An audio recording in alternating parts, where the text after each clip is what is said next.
পাকিস্তানে ৮ বছরের একটি শিশুকে ধর্ষণ করেছিল একটি যুবক। তাকে 2 দিনের মাথায় আটক করে ডিরেক্টলি ইনকাউন্টার করা হয়েছে। এইটা হচ্ছে গিয়া ন্যায্য বিচার, এইটা হচ্ছে গিয়া একটা দেশের ন্যায্য বিচার বলে আমি মনে করি।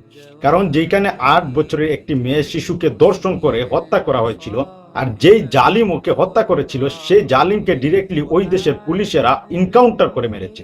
এইটা অত্যন্ত ভালো একটা বিষয়। সব থেকে আরো একটি ভালো লাগার বিষয় হচ্ছে গিয়া তাকে ইনকাউন্টার করার পরে তার জানাজায় তো কেউ আসবে দূরের কথা, তার লাশটা দেখার জন্য কেউ আসেন, কারণ তাকে ঘৃণার চোখে দেখেছে ওই দেশ।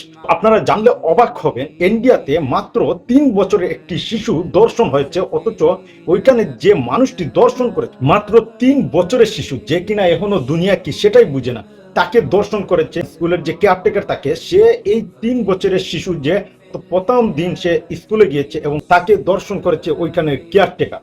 আমি বলতে চাই দুনিয়া কোন জায়গায় গিয়ে দাঁড়িয়েছে দেখেন। 3 বছরের শিশুটিও পর্যন্ত ছাড় পায়নি এই দুনিয়াতে।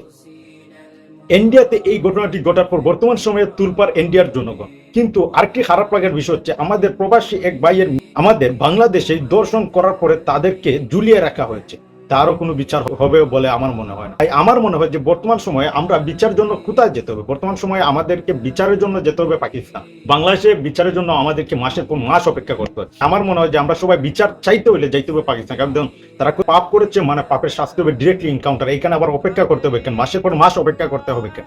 আর আরেকটি সতর্কবার্তা আপনাদেরকে না বললেই নয়, আপনারা অবশ্যই আপনাদের যে বাচ্চারা আছে আপনারা অবশ্যই তাদেরকে ব্যাড টাচ এবং গুড টাচ সম্পর্কে তাদেরকে আইডিয়া দিবেন। ব্যাড টাচ অর্থাৎ আপনার খারাপ টাচ গুলা বা খারাপ স্পর্শ করা, এগুলো আপনারা বুঝিয়ে দেবেন যে এই জায়গায় টাচ করলে এটাকে খারাপ টাচ বলে। গুড টাচ যে এই জায়গায় টাচ করলে ওইটাকে গুড টাচ বলে। এইগুলো আপনাকে আপনাদের বাচ্চাদেরকে সতর্ক করতে হবে।